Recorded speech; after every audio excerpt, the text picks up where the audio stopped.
welcome. This is Michael Beach, and you are dialed into the What Are You Doing podcast.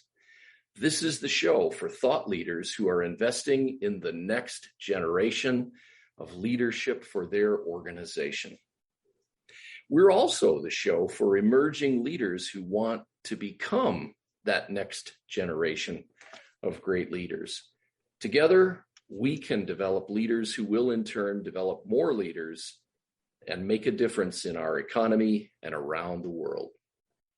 All of us at Michael Beach Coaching and Consulting are excited to be able to bring you another podcast episode today. We consider ourselves to be very fortunate indeed to be engaged in the business of contributing to the success and the growth of forward-thinking, fast growth companies. We're especially excited today to have the opportunity to introduce you to today's special guest, Mr. Markku Kauppinen, the CEO of a fantastic company called Extended Disc. Let me tell you just a little bit about Markku Kauppinen. Markku has been the president and CEO of Extended Disc North America since 1997. His focus and his passion are to help individuals, teams, and organizations to become more successful by providing easy-to-use information on how we can modify our behaviors. Under Markku's leadership, Extended Disc has become one of the top assessment companies in the world, and they've been recognized again and again with multiple industry awards. The mission of the company over the years has been very steadfast. Extended Disc wants to provide the best internationally validated assessment tools that can be tailored to their clients' unique needs. They want to deliver the most responsive and flexible facilitator support and customer service in the industry. They want to offer the best support materials, and they never want to stop developing and improving. Today, Extended Disc has offices in over 40 countries, and they have over 250 team members worldwide. Markku was born in Helsinki, Finland, and emigrated to the United States in 1984. He has a bachelor's degree in management and marketing and an MBA in finance. Welcome, Markku. It's great to have you on the show today. And I have to tell you, I have been looking forward to our conversation for a very long time. It's great to have you here. Thank you, Michael. Thank you for having me, and looking forward to our conversation as well. It's good to be on. Well, we're delighted to have you. So let's dig in. First thing I would like to check out with you is if there's any product or service that Extended Disc is offering right now that you'd like to kind of put in the spotlight for our listeners. Is there anything that you're particularly proud about that you want to make sure our audience understands? What a great question, but difficult to answer because in the last couple of years, it's really been the most productive and creative time in our company's history in terms of Wonderful. Product development. Yeah, so it's exciting time. I guess if we go back about 2 years, we were around this time 2 years ago, we were developing remote employee or remote candidate assessments without knowing what we would be facing with the coronavirus pandemic. So obviously we happened to launch those assessments only a couple of months before all of that happened. So They certainly took off very, very quickly. But after that, we've been really developing on a lot of assessments in the areas of looking at team cultures in different types of team, in general teams, but a lot of with virtual teams, working with specialists like IT professionals, financial services specialists, etc. So those products have been very quickly, quickly become very popular. And then the last thing I would like to mention is, and again, I said at the outset, so many products, so it's difficult to pick just a couple. But in the area of sales assessments, we really expand that assessment suite. Nice. Not only to look at the behavioral assessments, how we are naturally wired to sell and how do we learn to modify our behaviors to become more successful with our prospects and customers, but also looking into things like sales competencies, how comfortable, how good a person is in different areas like prospecting, following a sales process and measuring their sales mindsets, and what is my personal favorite, we measured the level of excuse making, what we call with the excuse index. And obviously, we all make excuses, but in sales, what is a profession that I consider to be one of the most challenging ones, because salespeople face rejection and they have to be very persistent in day in and day out to be successful, to not only to feed their pipeline with prospecting, but to close those deals that they have in there. And the excuses are often something that we all make and may become obstacles. And now we can quantify that. So for sales managers, that has become a very valuable tool. Well, I can vouch for your company's tools personally. I've been using them now for many, many years, and they are state-of-the-art, game-changing, world-class tools. And what I hear from my clients over and over and over again is they cannot believe how your questions and the methodology that you use in asking the right questions gets to the reality of, their behavioral reality, the competencies that they have, the ones that they need to develop. If you have not availed yourself, listeners, in Extended Disc's tools, you really, really should. They're magnificent. Markku, I want to ask you this question. If we've got listeners out there that want to know how to get in touch with Extended Disc, what's the best way for them to reach out to your company if they'd like to become your next customer? Well, the easiest way would be to just go on the internet and go to our website at extendeddisc.org, not .com, but .org, O-R-G. And you can find everything that's happening in the Extended Disc world over there. Or if you want to give us a call, you can reach out our telephone number, which is 1-800-257-7481. Well, it doesn't get any easier than that, listeners. And I would highly encourage you to reach out to Extended Disc if you want to take a look at these fantastic assessments and think about how you might use them to further develop the people within your organization. Well, let's go back to the beginning a little bit. When you were getting started in your business life, Markku, how did you get interested in and involved in leadership and developing leaders? Well, I got into this business completely by chance. Like you mentioned in the introduction, my educational background is in marketing management. And then I really got into finance, and I got an MBA in finance. And once I got out of school, I was hired by a bank in New Orleans, where I lived at the time. And got into retail banking and heavily into commercial lending. And I really enjoyed banking when it came to the lending part. I really loved learning about different businesses, because when you make a loan, you really need to understand your customer, how their business operates, what are their challenges. So you are able to make good business decisions. And obviously, we looked at their financials very, very closely. So we always had to have that kind of information to really understand how well the company was doing, what the prospects of repayment were. But when I was in retail banking, I also had anywhere from about 20 to 50 employees reporting to me.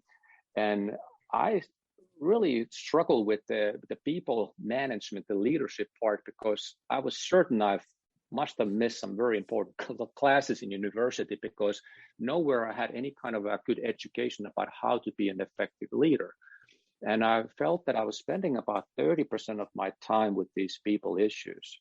And I was very frustrated with that. And I didn't really have a good solution. I tried different approaches with my employees. With some employees, it worked very, very well. With others, I tried this very same thing, and the results were not what I wanted to be. So at that time, I was a frustrated leader. I wanted to learn more. And then just by chance, my younger sister in Finland became very ill, and I ended up quitting my job at the bank and went back to Finland and stayed with her for about a year. And while I was there, I happened to meet, really by chance, the key developer of Extended Disc. And he and I met at his office, and he talked about the assessments. And really, Michael, I didn't get any of it. I mean, I really did not understand it. And his interest was to try to bring it to the United States, and he thought I could make that happen. So I wish him good luck and say, hey, looks like a good product, and see you later. And I was walking out of his office, and he said, before Mark, you go, would you mind completing one of these questionnaires so you get a better feel for what we're really doing here? Mm-hmm. And reluctantly, I did it. He was a nice guy, and I kind of felt obligated doing so. Okay. And as you know, Michael, the questionnaire only takes about 10 minutes to complete, so that's right. not that painful.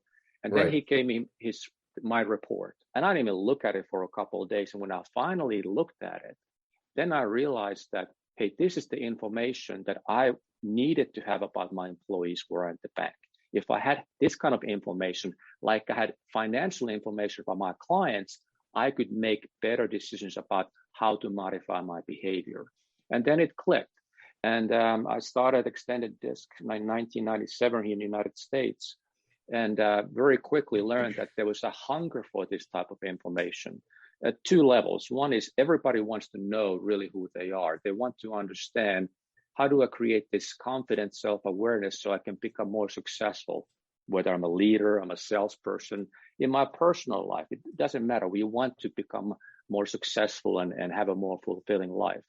And then, of course, managers want this information about their employees so they understand what type of employees or team members they have, so they can make those important decisions. How do I motivate them? How do I communicate more effectively? How do I lead change? So I got into this business is really by chance, and it's been a very, very rewarding, almost 25 years now.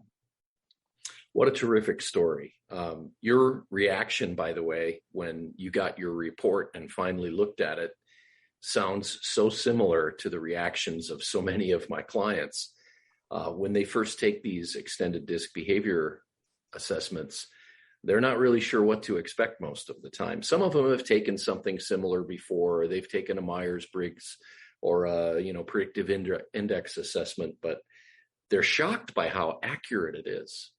And if I'm not mistaken, I think your results are somewhere in the vicinity of 94 or 95% accuracy, which is really mind-blowing and incredibly valuable information that helps you to become more successful. And if you're a leader, as you mentioned, you can figure out very quickly how to manage your people differently, so you motivate them better and communicate with them better, make decisions better alongside them.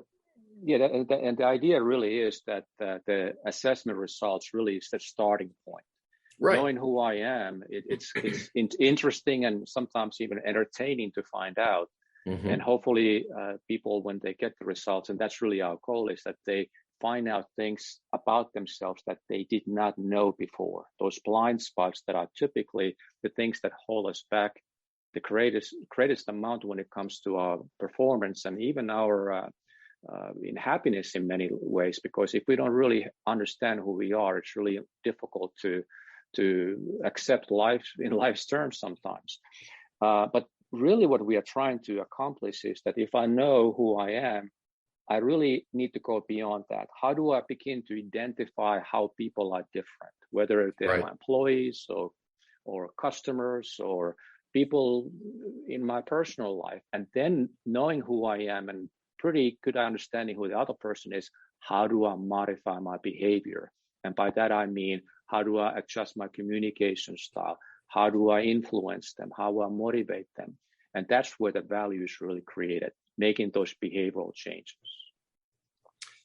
I see the results day in and day out. A lot of our clients have, gotten massive increases in their effectiveness. They've seen changes in their emotional intelligence.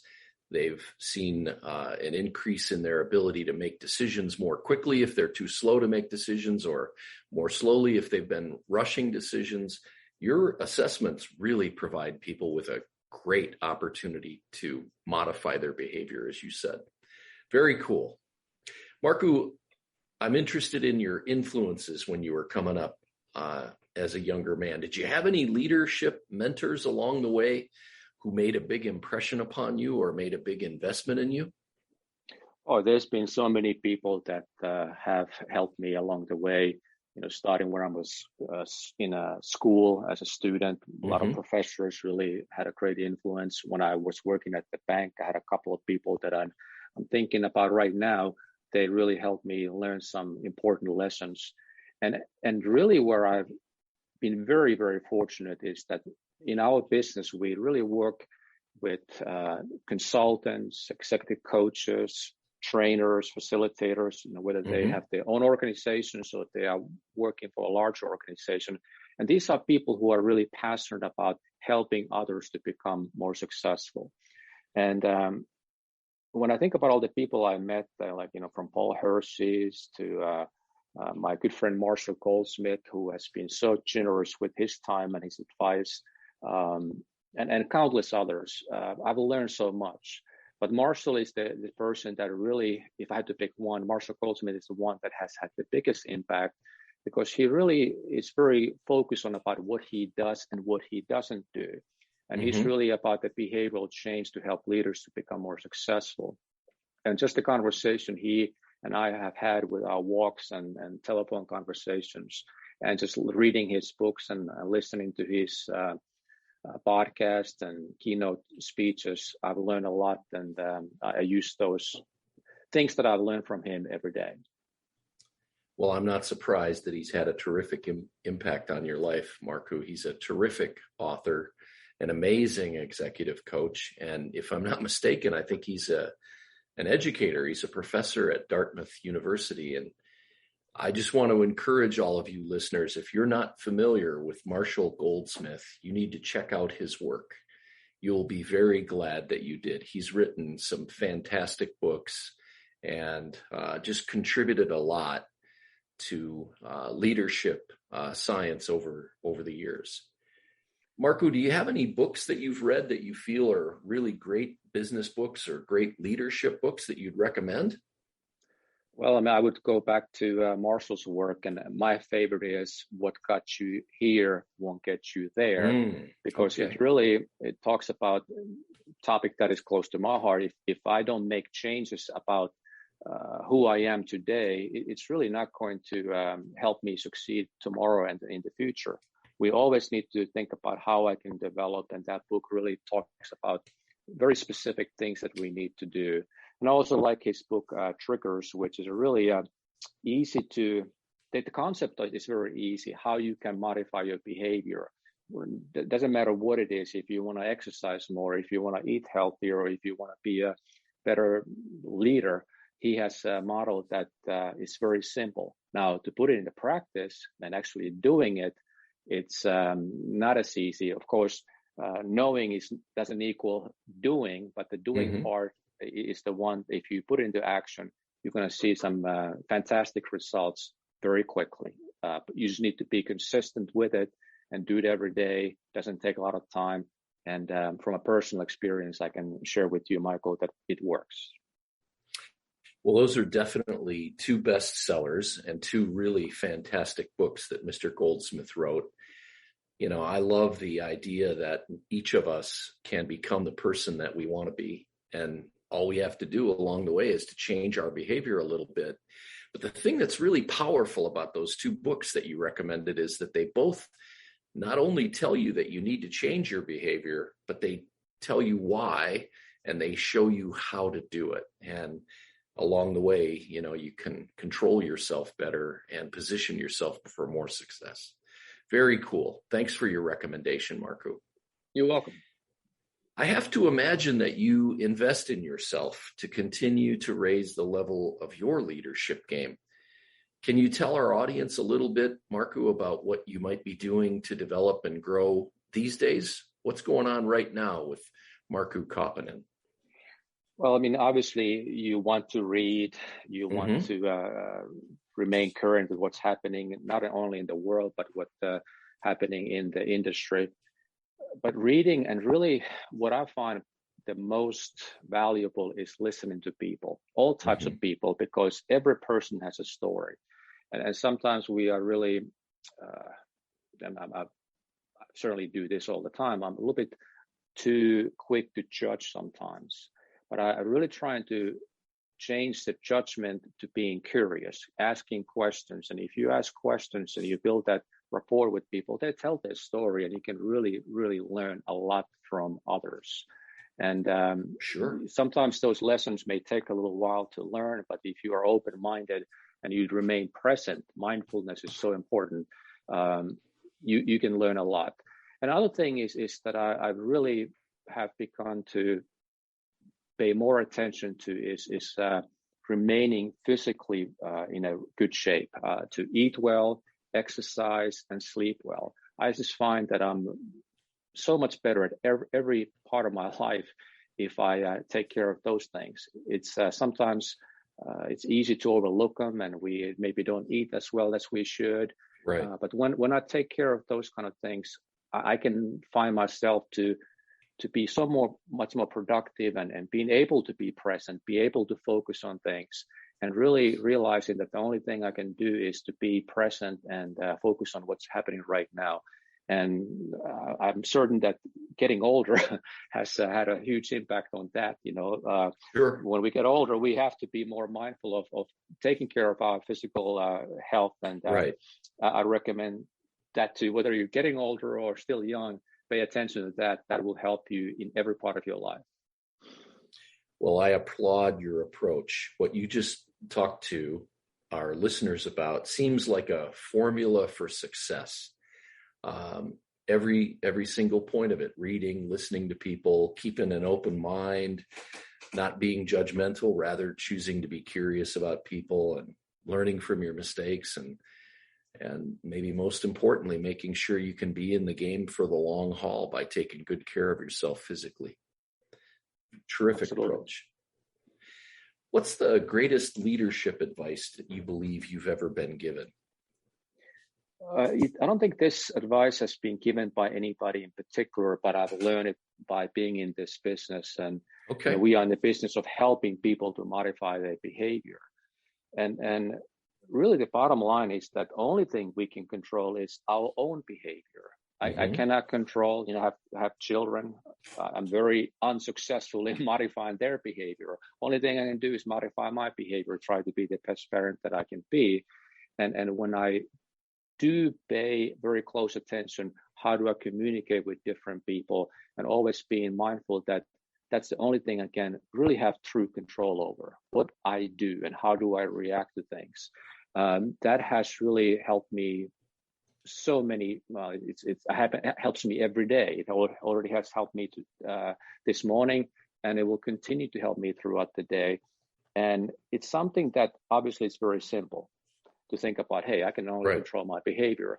But in practice, it's often not as easy to do, because when things happen unexpectedly, which every day we have unexpected events take place, sometimes we react emotionally and mm-hmm. we get maybe upset or frustrated or stressed.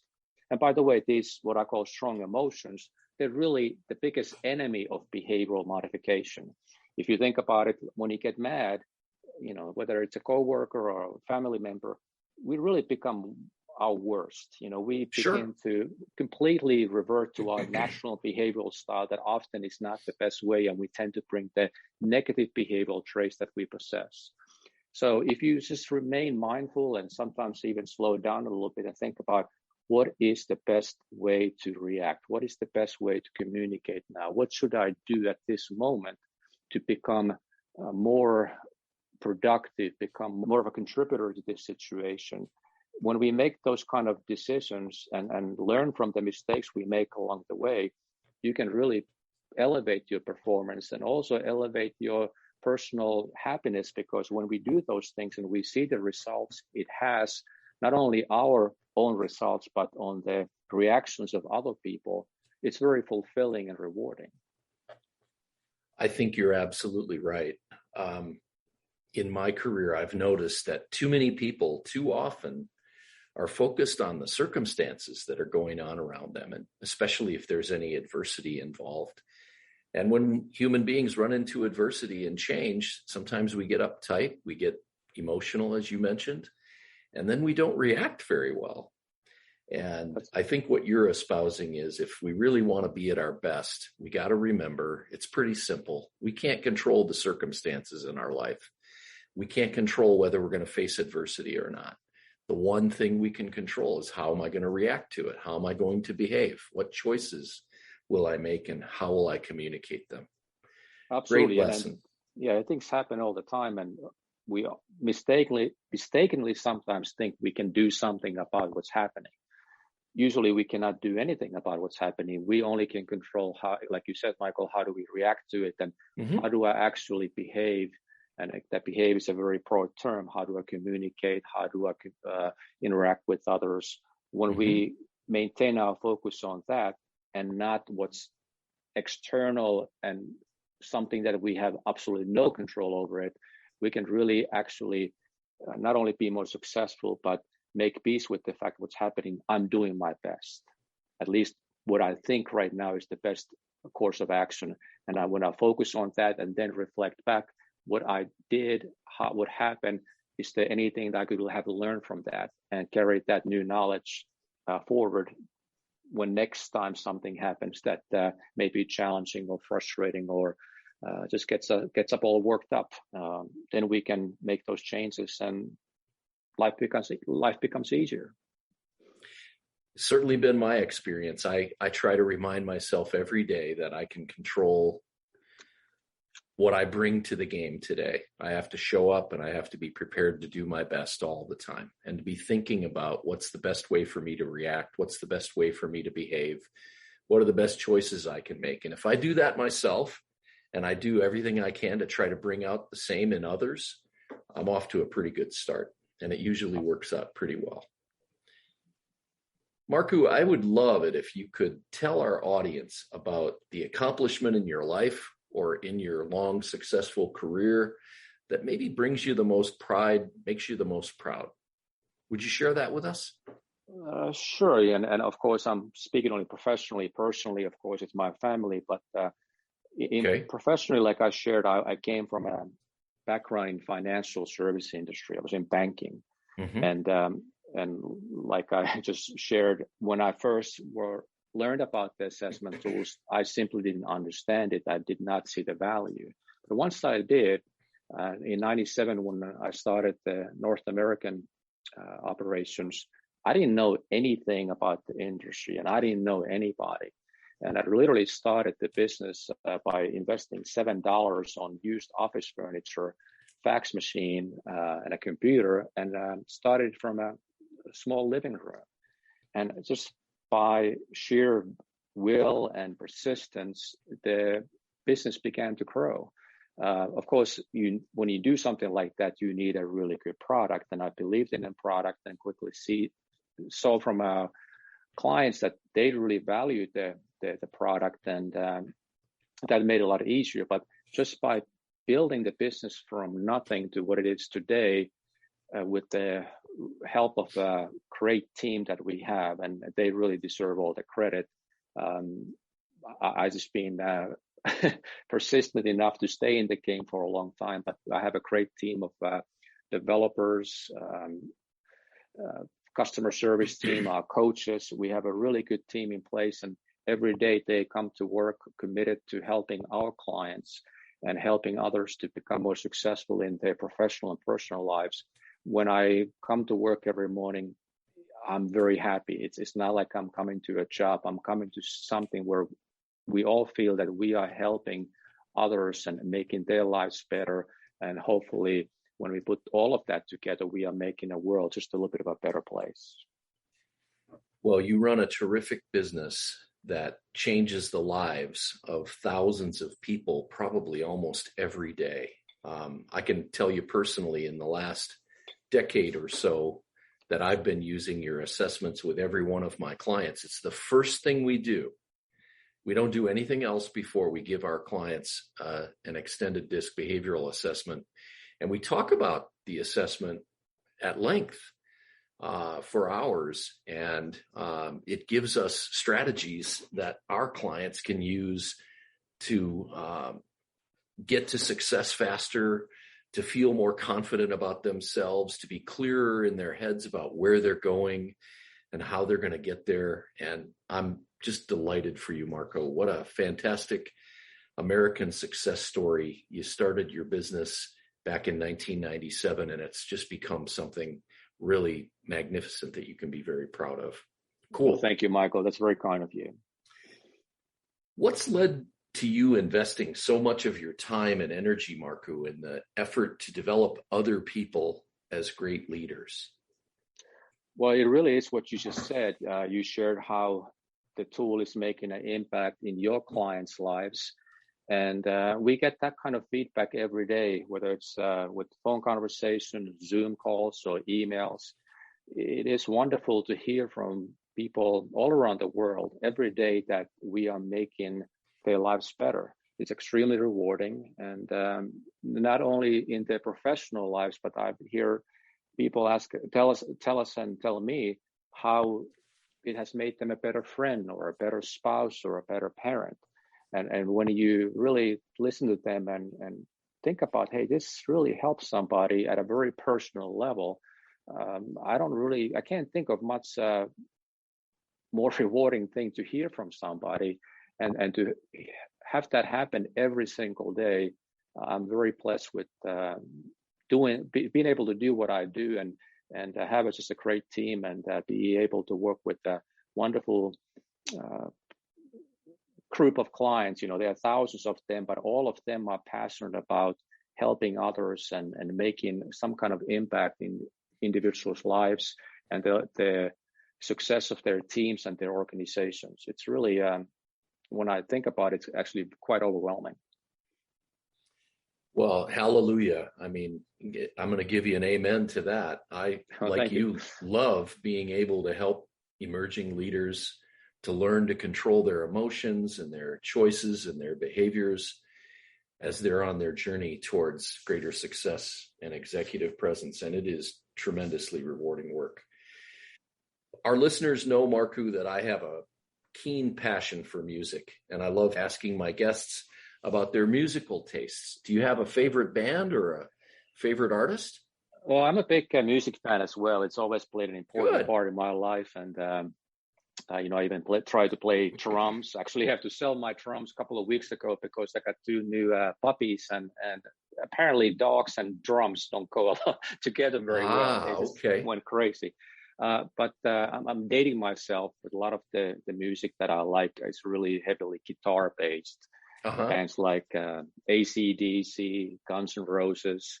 And I'm going to throw one band there that probably most listeners do not know. It's a Finnish rock band from the 80s called Hanoi Rocks. And they were really starting to make it big here in the United States when MTV still played music videos. Okay, sure. And they were getting there, but and they were actually a big influence on Guns N' Roses, and Guns N' Roses really helped them. And unfortunately, they broke up in the mid 80s because their drummer was in the car with the Motley Crue singer Vince Neil, and he, you may remember, had a car accident, and he was the passenger, and he died in that crash, and that was the end of that band. But if you are a music fan, go to YouTube and look up Hanoi Rocks, and you find some really good music. Well, I looked them up because I wasn't terribly familiar with them, and I found a song that I really, really liked, Up Around the Bend. They did a tribute to Creedence Clearwater Revival and re-recorded that classic hit on their album, 2 Steps from the Move. And I just thought that was a terrific cover version of that song. So Look at you, Michael. I'm impressed. Yeah, I like Hanoi Rocks quite a bit. They're talented musicians, for sure. Can you tell our audience some of the key things that you teach your emerging leaders and new associates when they join your company about management and leadership? Well, I kind of share my experiences, and like I mentioned a while ago, that we just need to continuously learn, and obviously we learn by reading, observing, and again, I think it's critical to listen to people with an open mind and not make a judgment about what they are saying or who the person is, but really be curious about what they are trying to communicate, because those are the greatest opportunities to learn something. When we are speaking, we don't learn anything. We are just sharing what we already know, obviously. But when we are listening to our clients, listening to our team members, listening to people in general, we are really able to learn a lot. And when we also try to understand their behavior in terms of not what we prefer them to do, but understand how they are different from us, and they are simply communicating and leading and selling the way they prefer to do it, and understand that there's nothing wrong with that.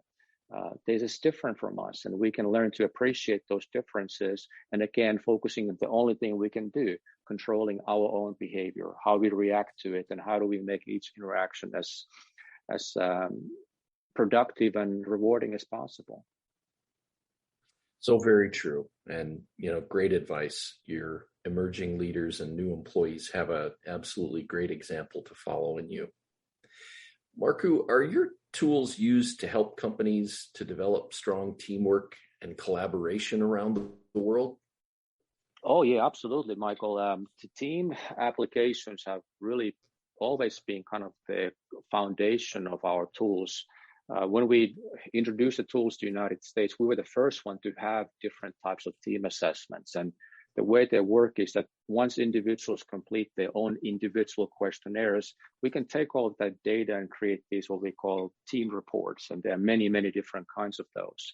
Mm-hmm. And the way our clients are using that information is really understand their team dynamics. What are their strengths? What are their weaknesses? And how they can really best deal with the challenges that they have to deal with every day, and how ultimately they can achieve the goals that are set for them. And once we understand who we have in our team, we have a knowledge of what do we need to do differently going forward. Obviously, we can't change the past, but we can begin to make some changes how we move forward. And if we put this in a sports analogy type of situation, mm-hmm. every coach, they understand their team members. They understand their team, but every player in their team very, very well. They understand their strengths and development areas. And it's just like when I was in banking, I didn't have this kind of information about my people. I didn't really know how to most effectively lead my team, and how do I help my team members to be able to be productive coworkers and deal with their different types of personalities, if you will.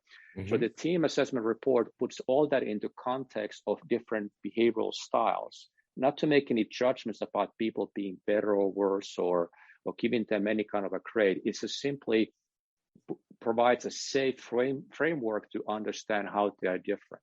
And that provides us with the information at the leadership level to understand how do I most effectively lead my team, and at the team member level to really understand how do I work most effectively with my different styles of team members. What do I need to do by controlling my own behavior to be a significant contributor to the team instead of getting caught up in personality conflicts or getting distracted by, hey, I'm having difficulty working with Bob because I don't understand why, but I just don't like him. All of that goes away. And we are focusing on how do we work effectively as a team toward common goals. I can tell you personally, Markku, that we use your team assessments with some of our faster growing clients. Very fast changing and growing companies, there's a lot of pressure and a lot of stress put on people, and it can lead to, conflict between members of teams. And we've found that your team assessments are a very powerful tool to enable fast growth companies to keep growing fast by lubricating some of those frictions that otherwise come up. Very, very effective and a valuable tool. That's great to hear. Thank you. Very glad to share that with you. Okay, my final question. I asked you previously if you might have like a 60-second leadership lesson that you could share with our listeners. Would you be willing to share that lesson with our tribe of loyal listeners today? Sure. And of course, this is my vision and everybody should take it as such, but I call it stealth leadership. And the reason I call that is that it's leadership, in my view, is not about me or my ego. And when I look back earlier in my career and when I was a manager or a leader, I really made it too much about myself. And I tried to essentially get my emotional needs met in that leadership role. But leadership is not a place for that. It's really focusing on your people and understanding what kind of people you have and what you can do to help them to achieve their personal goals. Once you understand what their personal goals are, you can find a way to align it with the organizational goals. Because I believe those personal goals tend to take a precedent over organizational goals every day. But once you understand where a person wants to go and you help them achieve their goals and dreams, you really have a very committed and a loyal and productive employee. And finally, I would say that I'm always been a long-term perspective person. I look at leadership and I look at business as a long-term endeavor that requires a long-term vision. You need to be persistent and focusing on long-term results. I find if I react too quickly and impulsively to what's happening in the short term, I get distracted. And those short-term events often are just blimps and they are distractions. Once I understand where we need to be down the road and I focus on those goals and that vision, at least in my experience, I have found that you can be more successful. What a fantastic way to wrap up an excellent episode. Thank you, Markku, for being our guest today.